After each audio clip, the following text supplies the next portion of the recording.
स्वागत है आप सभी का डीएलएड के इस विशेष क्लास में, जिसमें मैं आप लोगों को केवीएस के बारे में जानकारी देने वाला हूं। आप सबने पिछले वीडियो में रिक्वेस्ट किया था कि सर केवीएस के ऊपर एक अलग से वीडियो बनाएं, तो आज के इस वीडियो में केवीएस के ऊपर सारी जानकारी आप लोगों को मिलेगी। लेकिन आपको एक बात ध्यान रखना है कि आपको इस वीडियो में पीआरटी लेवल की जानकारी मिलेगी, ठीक है, यानी कि प्राइमरी टीचर के लिए जानकारी आपको मिलेगी। प्राइमरी टीचर क्या होते हैं? तो प्राइमरी टीचर यानी कि जो प्रारंभिक शिक्षक होते हैं, ठीक है, 1 to 8, इसका भी दो कैटेगरी है, 1 to 5, 6 to 8। तो 1 to 5 और 6 to 8 इन्हीं दो कैटेगरी के टीचर्स के लिए आज के इस वीडियो में जानकारी मिलेगी। बाकी अगर कोई टीजीटी और पीजीटी की जानकारी चाहते हैं तो वे कमेंट करें, उसके लिए अलग से वीडियो बनाना पड़ेगा, क्योंकि दोनों का सिलेबस अलग है, ठीक है, और प्रोसेस भी कुछ अलग है। पेमेंट का जो मामला है उसमें भी कुछ अंतर है। तो पूरे वीडियो को वॉच करेंगे और एक एक पॉइंट को आप ध्यान से समझेंगे, ताकि आपके सारे प्रश्नों का उत्तर आपको मिल जाए और आपको कहीं भी भटकना ना पड़े। तो सबसे पहले समझेंगे कि केवीएस को रॉयल जॉब क्यों कहा जाता है। केवीएस के जॉब को रॉयल जॉब कहा जाता है और इसके पीछे का कारण है कि इसमें मिलने वाली वेतन एवं अन्य सुविधाएं। जैसा कि आप लोगों को पता होगा कि केवीएस के जो टीचर होते हैं उन्हें ग्रुप बी लेवल का पेमेंट मिलता है। वैसे जितने भी सरकारी टीचर होते हैं उन्हें ग्रुप बी लेवल का ही पेमेंट मिलता है, लेकिन कुछ राज्यों को छोड़ दिया जाए जैसे कि बिहार, तो वहाँ पे ग्रुप डी से भी नीचे मिलता है। लेकिन टीचर के जो पद होते हैं वो ग्रुप बी लेवल के होते हैं और उन्हें 9300 से 34,800 का पे स्केल मिलता है। साथ में ग्रेड पे 4200 से लेकर के 4800 तक का मिलता है। तो इस प्रकार से स्टार्टिंग में ही लगभग 45,000 रुपीज़ आपका पर मंथ पेमेंट होता है केवीएस के अंदर। साथ ही आपको रहने के लिए क्वार्टर दिया जाता है, आपको अलग से कमरा लेने की ज़रूरत नहीं होती है, तो ये भी बहुत अच्छी सुविधा है। इसके साथ साथ आप जहाँ भी जाओगे, जिस राज्य में आपकी जॉब होगी, वहाँ पे आपको विभिन्न क्षेत्रों को घूमने के लिए बच्चों के साथ भेजा जाता है, तो इससे आपका एक्सपीरियंस लेवल काफ़ी ज़्यादा बढ़ जाता है। कुल मिलाकर कहें तो आपको भारत भ्रमण करने का अवसर मिलता है केवीएस के जॉब के अंदर। तो इस प्रकार से केवीएस के जॉब को रॉयल जॉब कहा जाता है। अब बात करेंगे कि केवीएस के जॉब को पाने के लिए आपको किन प्रक्रियाओं से होकर के गुजरना पड़ेगा। तो शुरुआत में हम इसकी प्रक्रिया पे जानकारी प्राप्त करेंगे और इसके बाद मैं आप लोगों को इसके सिलेबस के बारे में बताऊंगा, ठीक है। तो सबसे पहली बात, आपके पास क्या एजुकेशनल क्वालिफिकेशन होना चाहिए, ठीक है। Educational qualification plus professional qualification होना चाहिए और उसके बाद आप एलिजिबल हो पाते हो केवीएस के एग्ज़ाम में बैठने के लिए। तो पीआरटी लेवल की आज चर्चा हो रही है। तो पीआरटी लेवल फर्स्ट के लिए इंटरमीडिएट 50% मार्क्स के साथ पास होने चाहिए। दूसरा क्राइटेरिया है डीएलएड आपका होना चाहिए, ठीक है। डीएलएड आप लोग कर ही रहे हैं और जो लोग कर चुके हैं उनके लिए तो और भी अच्छी बात है। इसके बाद सीटेट पेपर फर्स्ट में पास होना चाहिए, ठीक है। तो ये 3 चीज़ें आपके पास होनी चाहिए। सीटेट क्लियर होना चाहिए पेपर फर्स्ट, डीएलएड और इंटरमीडिएट 50% मार्क्स के साथ। ये पीआरटी लेवल फर्स्ट की बात है 1 to 5 क्लास के टीचर्स के लिए। पीआरटी लेवल सेकंड यानी कि 6 to 8 क्लास के टीचर्स के लिए आपके पास ग्रेजुएशन, डीएलएड और सीटेट का पेपर 2 क्लियर होना चाहिए, ठीक है। तो पीआरटी लेवल फर्स्ट और लेवल सेकंड का ये क्राइटेरिया है एजुकेशनल क्वालिफिकेशन। इसके साथ साथ आपको वहाँ पे कंप्यूटर लिटरेसी का ज्ञान होना चाहिए, यानी कि आपको कंप्यूटर चलाने के लिए आना चाहिए। उसके जो एप्लीकेशंस है जैसे कि एमएस वर्ड आपको आना चाहिए, पावर पॉइंट आना चाहिए, है ना, एक्सेल का नॉलेज होना चाहिए। तो जो डीसीए का कोर्स होता है आप उसे कर लें, यदि आपने अभी तक नहीं किया है तो कहीं अपने आसपास जो भी कंप्यूटर कोर्स करवाते हैं, कोचिंग संस्थाएं बहुत सारी हैं, वहाँ से आप डीसीए का कोर्स कर लें तो आपके लिए इनफ होगा, ठीक है। तो जो सिंपल सॉफ्टवेयर्स हैं उसके ऊपर काम करना आना चाहिए। कंप्यूटर लिटरेसी से सवाल भी पूछे जाते हैं केवीएस के एग्ज़ाम के अंदर, तो उसके ऊपर हम लोग सिलेबस में चर्चा करेंगे। और इसके बाद बात करें कि इसके और आगे क्या चाहिए, तो इसके बाद आपको चाहिए इंग्लिश और हिंदी में कॉम्पिटेंसी, यानी कि आप इंग्लिश और हिंदी दोनों ही माध्यम में पढ़ा सकते हैं, सक्षम है। क्योंकि आप लोगों को पता होगा कि केंद्रीय विद्यालय के अंदर आपको हिंदी को छोड़ करके बाकी सारी किताबें अंग्रेजी मीडियम में रहती हैं। तो यदि आप साइंस के टीचर बनोगे तो आपको वहाँ पे किताबें जो है वो अंग्रेजी में दी जाएंगी और आपको वहाँ पे समझाना पड़ेगा, बच्चों को इंटरेक्शन करना पड़ेगा इंग्लिश और हिंदी दोनों ही माध्यम के अंदर। इसलिए आपके पास यदि इंग्लिश की नॉलेज है तो बहुत अच्छी बात है, और यदि नहीं है, खास करके उन स्टूडेंट्स के लिए जिन्होंने हिंदी माध्यम से पढ़ाई की है और उनका बैकग्राउंड हिंदी रहा है, इसलिए उन्हें एक्सपोजर नहीं मिला है, अंग्रेजी उनकी कमज़ोर रह गई है, तो आपके पास 2 साल का अवसर है अभी। डीएलएड के दौरान ही आप अपनी अंग्रेजी को बिल्कुल अच्छे से सुधार सकते हो, इसमें कोई भारी बात नहीं है। आपको मिनिमम 5000 इंग्लिश के रूट वर्ड्स याद होने चाहिए, यानी कि अंग्रेजी के जो मूल शब्द होते हैं कम से कम 5000 याद होने चाहिए, तो आप आसानी से अंग्रेजी को समझ सकते हो, बोल सकते हो। तो ऐसा करना कोई ज़्यादा भारी बात नहीं है। आपके पास 2 वर्षों का समय है ना, तो 2 वर्ष के अंदर आप इसे गेन कर सकते हो। ये डिपेंड करता है आप कितना मेहनत करते हो। तो यदि केबीएस के रॉयल जॉब को प्राप्त करना है तो मेहनत को भी रॉयल बनाना होगा, है ना। तो रॉयल मेहनत कीजिएगा तो रॉयल जॉब मिल जाएगा। तो इसके बाद अब प्रोसेस की चर्चा करेंगे कि सिलेक्शन का प्रोसेस क्या होगा। एजुकेशनल क्वालिफिकेशन आपके पास है, इसके बाद आता है एग्ज़ाम की बारी आती है। तो आप तो अभी डीएलएड कर ही रहे हो, और जो लोग कर चुके हैं यदि वैकेंसी आती है तो एलिजिबल हैं फॉर्म भरने के लिए, लेकिन आपको अभी 2 साल वेट करना है। जब तक आपका डीएलएड कंप्लीट नहीं होता है तब तक आप फॉर्म नहीं भर पाओगे, उसमें अपीयरिंग स्टूडेंट्स को नहीं लिया जाता है, ये बात भी आप ध्यान रखें। आपके रिजल्ट्स क्लियर होने चाहिए, डीएलएड का रिजल्ट क्लियर होना चाहिए, सीटेट का रिजल्ट क्लियर होना चाहिए, तभी आप फॉर्म अप्लाई कर पाओगे, अन्यथा नहीं कर पाओगे। तो ये बातें हो गई। तो जब आपने डीएलएड क्लियर कर लिया, सीटेट क्लियर कर लिया और आप एलिजिबल हो जाते हो, तो आपके पास अभी बहुत समय है, और इसीलिए मैं कह रहा हूँ कि आपको तैयारी अभी से शुरुआत कर देनी है, क्योंकि इसके सिलेबस को जब आप समझोगे तो इसका सिलेबस काफ़ी वास्ट है, काफ़ी टफ है, तो उसके लिए तैयारी करनी ही पड़ेगी। तो आपके पास अभी से काफ़ी समय है ना। तो धीरे धीरे आपको तैयारी करते रहनी है। तो अब जो है सिलेक्शन प्रोसेस की बात कर लेते हैं।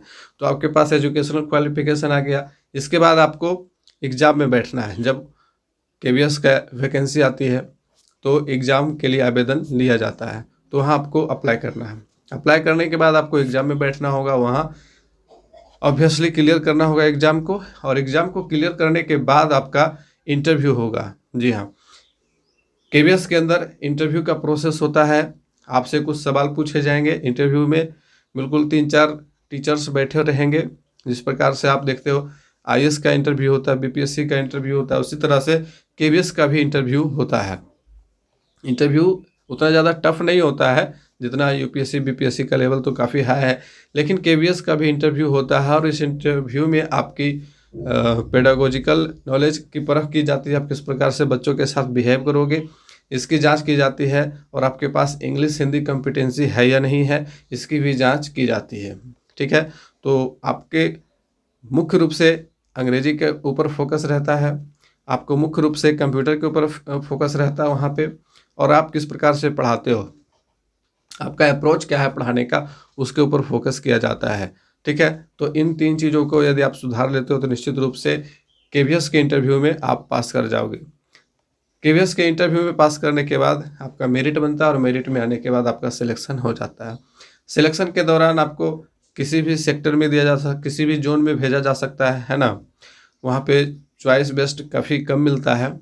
आपको साउथ इंडिया में भेजा जा सकता है, ईस्टर्न इंडिया में भेजा जा सकता है, तो कहीं भी आप जाओगे तो कोई परेशानी नहीं होगी, आपको सारी सुविधाएं मिलेंगी। आपको केबीएस के अंदर इस प्रकार की कोई दिक्कत नहीं होती है, ना ही पेमेंट का कोई प्रॉब्लम होता है, ना ही किसी प्रकार की अन्य दिक्कतें होती हैं। तो जहाँ भी आप जाओगे वहाँ आपको पहले से ही कमरा अलॉट किया जाएगा आपके रहने के लिए, अच्छा खासा जगह होता है, तो उसके लिए आपको टेंशन नहीं लेना है। अब बात करेंगे केबीएस में कुल कितने विद्यालय हैं। तो पूरे भारत में अभी 1248 विद्यालय का संचालन हो रहा है केबीएस के अंदर, और आगे भी धीरे धीरे इसके ब्रांचेस खुल ही रहे हैं, तो आने वाले समय में और भी इसके ब्रांचेस देखने को मिल सकते हैं। अब समझेंगे इसके सिलेबस को समझना बहुत ज़रूरी है, ताकि आपकी तैयारी बेहतर हो सके। साथ ही आप इसकी तैयारी कहाँ से करोगे इसके बारे में भी चर्चा करें। केबीएस का जो सिलेबस है 2017 तक जो सिलेबस था उसमें 2018 में चेंजेस किए गए। ठीक है। पुराना सिलेबस बदल दिया गया 2018 में, और 2018 के बाद अभी तक एग्ज़ाम नहीं हुआ है। तो हो सकता है, मे बी इट पॉसिबल, कि अगर 2021 या 2021 में तो अब आने की संभावना है नहीं, 2021 खत्म होने वाला, 2022 में यदि केवीएस की वैकेंसी आती है तो थोड़ी बहुत संभावना है कि सिलेबस को चेंज किया जाए। अधिकांश यानी कि 90% चांसेस हैं कि सिलेबस यही रहने वाला है जो अभी मैं आप लोगों को बताने वाला हूं।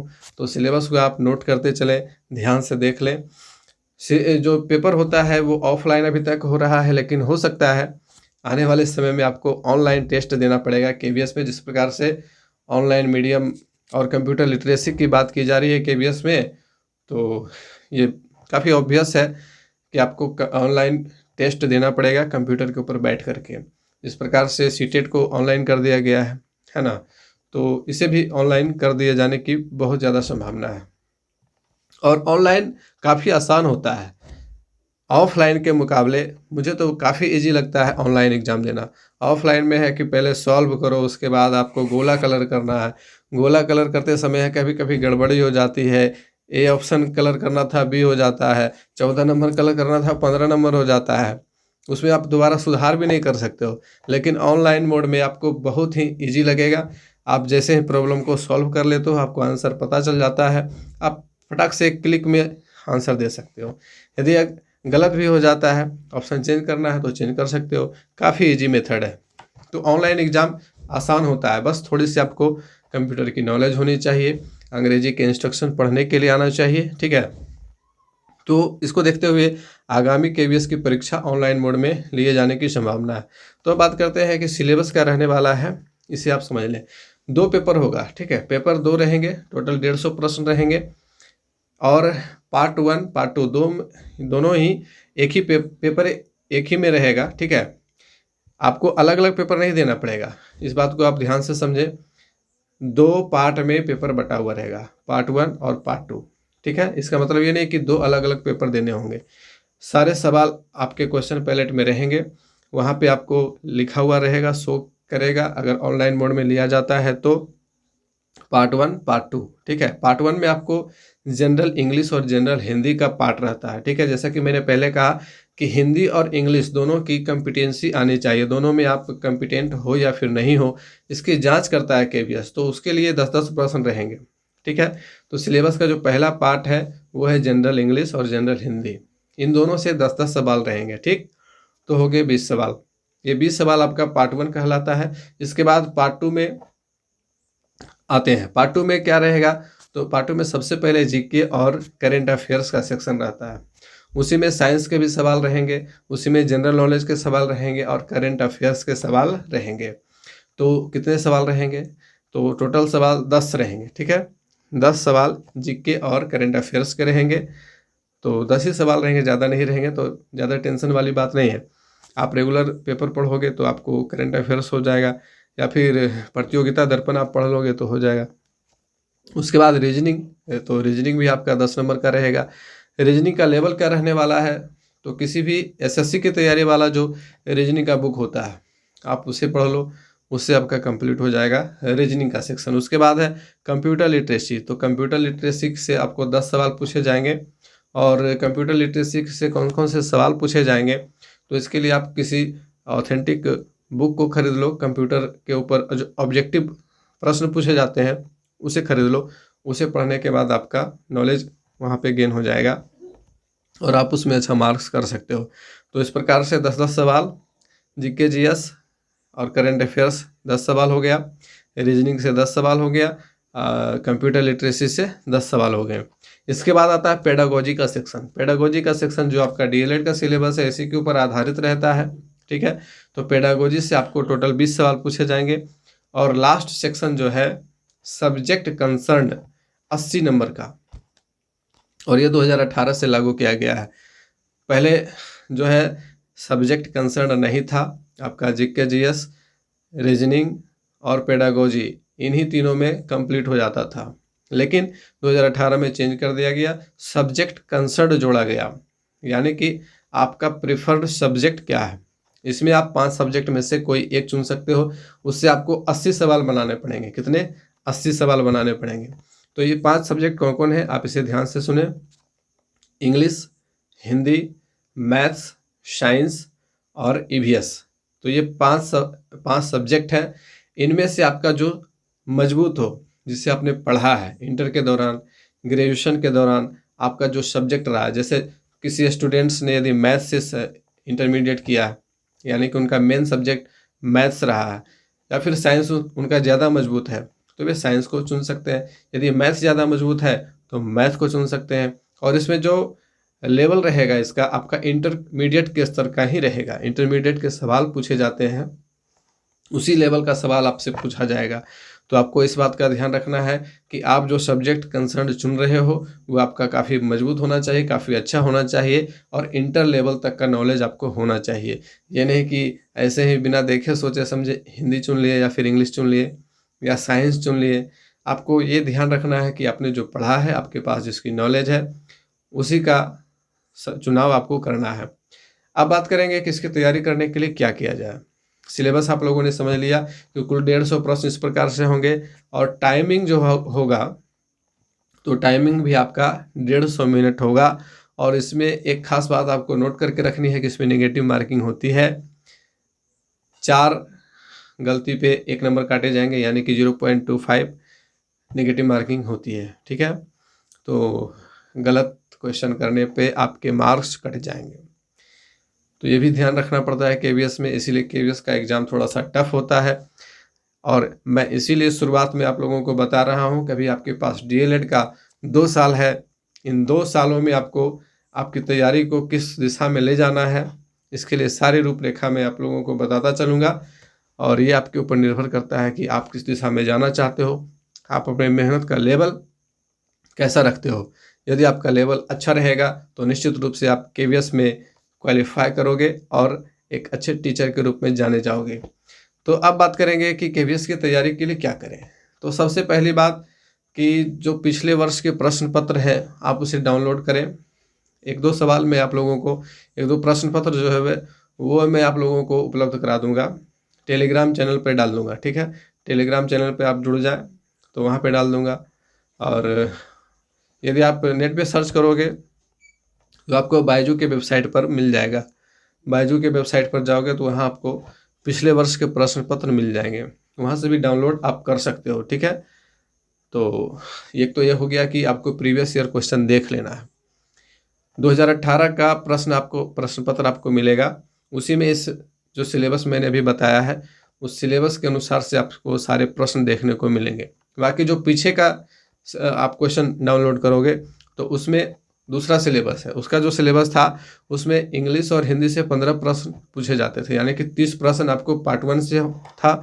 उसके बाद 40-40-40 जीके जीएस से 40, रीजनिंग से 40 और पेडागोजी से 40, इस प्रकार से 150 प्रश्न पूछे जाते थे प्रीवियस एग्जाम में केवीएस के। तो ये प्रीवियस सिलेबस था, लेकिन 2018 में चेंज किया गया, तो चेंजिंग वाला सिलेबस ही चलेगा।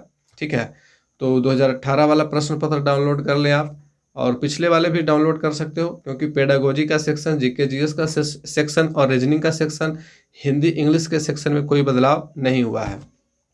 उसमें आपको पूछा क्या क्या जाएगा ये भी आपको जानकारी रखनी जरूरी है। तो यदि आप हिंदी की बात करते हो तो हिंदी का जो सामान्य व्याकरण है आपको उसे ध्यान से देख लेना है। सरल हिंदी व्याकरण रचना आप पढ़ लें तो वो कंप्लीट हो जाएगा। उसी प्रकार से इंग्लिश में, तो इंग्लिश का जो लेवल है ऑक्सफोर्ड करेंट इंग्लिश ग्रामर को आप पढ़ लें तो वो कंप्लीट हो जाएगा, इनफ है उसके लिए।